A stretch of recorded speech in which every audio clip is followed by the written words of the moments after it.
वैसे तो रति का परिवार बहुत गरीब था, लेकिन उसके घर में तब थोड़ी खुशहाली आई जब रति के भाई राकेश को पुलिस कांस्टेबल की नौकरी मिल गई। रति और उसके अम्मी अब्बू ने सोचा कि अब उनके गरीबी के दिन दूर होंगे और उन्हें अच्छा पहनने खाने को मिलेगा, क्योंकि नौकरी लगते ही रति के भाई राकेश के लिए जगह जगह से रिश्ते आने शुरू हो गए।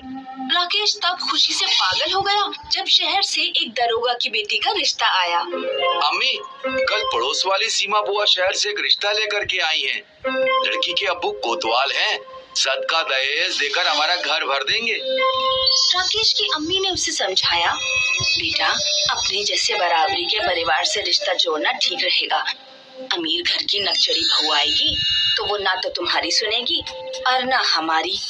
दरोगा को हमारी और हमारे परिवार की कोई फिक्र नहीं है, वो तो बस अपनी बेटी का निकाह तुम्हारी नौकरी से कर रहा है, और फिर अब जब तुम्हारी नौकरी लग ही गई है तो सदका दहेज लेकर क्या करोगे? तुम्हारे दिमाग में तो बिल्कुल अक्ल नहीं है। लड़की शादी हमसे करे या हमारी नौकरी से, बात तो एक ही है ना। और बड़े घर से हमारा रिश्ता जुड़ेगा तो हमारी ताकत भी बढ़ेगी कि नहीं, बोलो। राकेश ने खूब सदका जहेज लेकर अमीर घर की लड़की से निकाह कर लिया। राकेश की बीवी गौरी जब घर आई तो उसने राकेश के पूरे परिवार को एक कमरे में समेट दिया और पूरे घर पर अपना कब्जा कर लिया। कान खोल के सुन लो सब लोग, मेरा एक भी नया बर्तन, नए कपड़े, नया तौलिया, कुछ भी अपने गंदे हाथों से मत छू लेना। मेरे अब्बू ने दान जहेज मेरे इस्तेमाल के लिए किया है, तुम गंवारों के लिए नहीं। रति और उसके अम्मी अब्बू की जिंदगी पहले से भी बदतर हो गई, क्योंकि रति की भाभी राकेश को एक भी पैसा अपनी बहन और अम्मी पर खर्च नहीं करने देती थी। रति का कॉलेज पूरा होने वाला था। वो इस बात को लेकर बेहद परेशान थी कि वो अपनी फेयरवेल पार्टी में क्या पहनेगी। क्या हुआ बेटी, आज इतनी उदास क्यों हो? माँ, कल मेरी फेयरवेल पार्टी है, सब लोग अच्छे अच्छे कपड़े पहनकर आएंगे। मेरे पास ना तो कोई अच्छा सूट है और ना ही साड़ी। बेटी, अपनी भाभी से मांग कर देख लो, उनके पास तो बहुत कपड़े हैं। रति जब गौरी के पास साड़ी मांगने गई तो गौरी ने साफ इनकार कर दिया। जब कपड़े हैं ही नहीं तो जा क्यों रही हो फेयरवेल पार्टी में, चुपचाप घर में बैठो। रति को फेयरवेल में जाने की बड़ी तमन्ना थी, इसीलिए उसने पड़ोस वाली चाची जान से एक खूबसूरत साड़ी मांग ली। अगले रोज जब रति ने वो खूबसूरत साड़ी पहनी तो वो अपनी भाभी से भी ज्यादा खूबसूरत दिख रही थी। जलन से गौरी का मुंह सड़ गया। गौरी छत पर गई और रति के घर से बाहर निकलने का इंतजार करने लगी।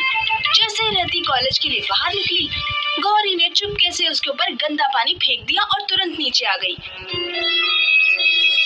रति वापस घर लौटी तो उसकी अम्मी ने पूछा, क्या हुआ बेटी, लौट क्यों आई? अम्मी, पता नहीं किसी ने मेरे ऊपर गंदा पानी फेंक दिया, मेरे सारे बाल खराब हो गए। शुक्र है अल्लाह का कि साड़ी गंदी नहीं हुई। बेटी, तौलिए से अच्छी तरह बालों को पोंछ लो, साफ हो जाएंगे। रति ने अपनी भाभी से तौलिया मांगा। भाभी जरा अपना तौलिया देंगी, मेरा पुराना तौलिया फट चुका है, मैंने परसों ही उसका पोछा बना लिया था। औकात देखिए अपनी, तुम्हारे गंदे सड़े हुए जुए वाले बालों के लिए मैं अपना तौलिया बिल्कुल नहीं दूंगी। रति उदास हो गई। उसे लगा कि वो फेयरवेल में शामिल नहीं हो पाएगी, लेकिन उसी समय गली में एक तौलिया बेचने वाला आ गया। तौलिया वाला, तौलिया ले लो, तौलिया वाला, तौलिया ले लो। रति की माँ ने अपने पास बचे हुए रखे पैसों से एक सस्ता सा तौलिया खरीद लिया। रति ने बाल पोंछे और तुरंत कॉलेज के लिए निकल गई। उस रात जब रति वापस लौटी तो वो बहुत थक चुकी थी, इसीलिए वो तुरंत ही जाकर सो गई। रति को एक ख्वाब आया। ख्वाब में वही आदमी था जिससे रति की अम्मी ने तौलिया खरीदा था और वो कह रहा था, ये एक जादुई तौलिया है जिसमें बाल पोंछने पर सिर में मौजूद कोई भी चीज सोने की बन जाती है, लेकिन इसे इस्तेमाल करते हुए दो बातों का खास ख्याल रखना। पहली बात, कभी सूखे बालों पर तौलिया इस्तेमाल मत करना, और दूसरी बात, जरूरतमंद की मदद करना। अगर इनमें से कोई भी शर्त टूटी तो बहुत कुछ बुरा होगा।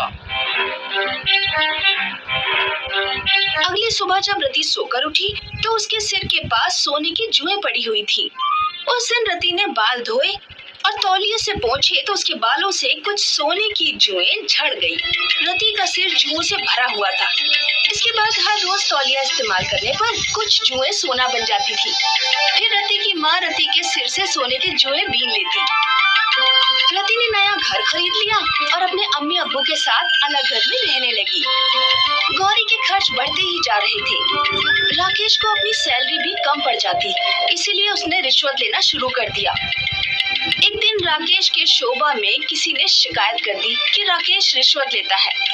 जांच हुई तो राकेश को गुनहगार पाया गया और उसे मुअत्तल कर दिया गया। गौरी और राकेश को अब एक एक पैसे की किल्लत होने लगी।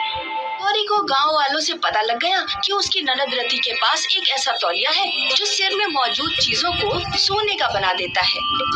गौरी एक दिन रति के घर पहुंचकर बोली, ननद जी, मैं अपने किए पर बहुत शर्मसार हूँ।